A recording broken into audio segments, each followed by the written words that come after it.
In this Elden Ring video, I'm going to be showing you how to fight the Ghostflame Dragon. This is the second boss that you'll be able to face in the Shadow of the Erdtree DLC, and just give you some quick tips about what I found works really well for him.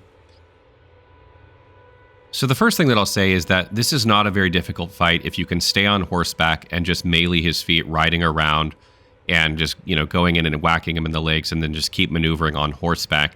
That's probably the easiest way to defeat this boss. So if you don't want to fight on the ground, on your feet, hand-to-hand style, and you prefer horseback, consider doing that. However, if you do want to fight him on the ground, not on horseback, at minimally use Torrent to close the distance at the start of the fight to get to his legs where you can start attacking them.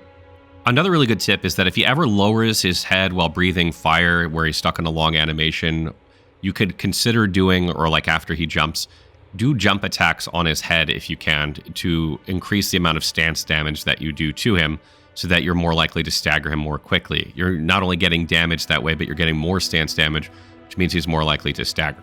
And the other thing is, if you do manage to knock him down, if you're right next to his head, make sure you get some attacks into his head. This is the best place to be before doing, the critical attack on his head, because you can get in some free damage. You don't need to do the critical attack right away. Get some free damage there before doing the critical. Around 60% health or so, his chest will start burning, which is the signal to run away from his large AoE fire attack. You can just run in the opposite direction, and then once the fire attack is done, you can run back in. Just be on the lookout for this, because it does have a sizable AoE, and if you're not paying attention, it will hit you for massive damage. And he will also occasionally do a stomp attack that does AoE fire damage, as well as fire breathing attacks that can hit you if you're under his legs.